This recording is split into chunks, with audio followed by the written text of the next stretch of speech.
مستانه صاحب دا یو شعر مې اباسین زه په شتیال پوسټ باندې وه اباسین سره نږدې وه یو ورځ مې ملګري ته وویل چې زه اباسین ته څه وریا یم بیا اباسین په مانشه یو غاټ کوڼی و په دغه باندې کښېناستل بیا مې شعر ورته ووایه تم چې د شپې د ورځې ستا د سینې شور د اباسینه ښکاره ده چې نرۍ ملا کې د زور د اباسینه د شپې د ورځې ستا د سینې شور د اباسینه ښکاره ده چې نرۍ ملا کې د زور د اباسینه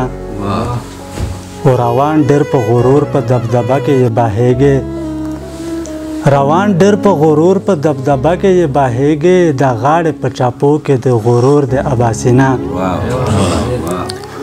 و کاروان یې د دنیا په مخ روان یې بېوزرو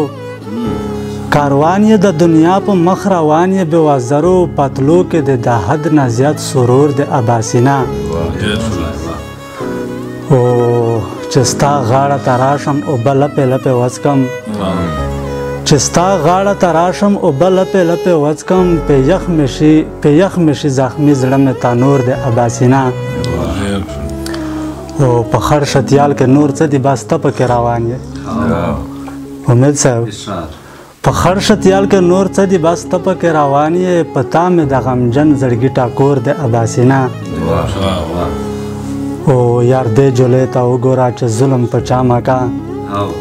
یار دې جولې ته وګوره چې ظلم په چا مکا هر ظلم په فانی دنیا کا سور د اباسینه او یوه ورځ به زه د ستا غېږې ته دانګم خپه نه را امید صاحب یوه ورځ به زه د ستا غېږې ته دانګم خپه نه را همدرد مسعود خپل ژوند مجبور د اباسینه همدرد مسعود خپل ژوند مجبور د اباسینه ډېره مننه تم چې د ځنې عملونه د ډیران ته رسوي د حسن د سپرلي نه د خزان ته رسوي د ځنې عملونه د ډیران ته رسوي د حسن د سپرلي نه د خزان ته رسوي او چا ویلي رښتیا دي چې عمل د لارې مل دی چا ویلي رښتیا دي چې عمل د لارې مل دی کتار د ګناهونو د طوفان ته رسوي او زمونږ په وزرو مقررې فرښتې دي د ښه بد عملونه د سبحان ته رسوي زمونږ په وزرو مقررې فرښتې دي د ښه بد عملونه د سبحان ته رسوي او چې نور د په عمل کې د بلال په شان راشي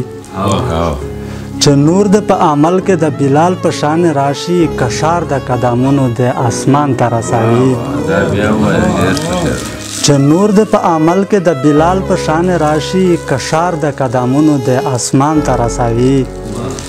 او د شپې ورځې رفتار خو ابس مه ګڼه نادانه د شپې ورځې رفتار خو ابس مه ګڼه نادانه ډېر ژر به د حشر و میدان ته رسوي او چې روغ شي د نیازبین بدنه لاړ پاتې ډانچا شي چې روغ شي د نیازبین بدنه لاړ پاتې ډانچا شي د خپل خپلوان د ډېر ژر قبرستان ته رسوي او که ښه کوې که بد کوې ثبوت به یې موجود وي ذره ذره حساب به د میزان ته رسوي او ایمان چې کله جوړ شي په سینه کې لکه ستورې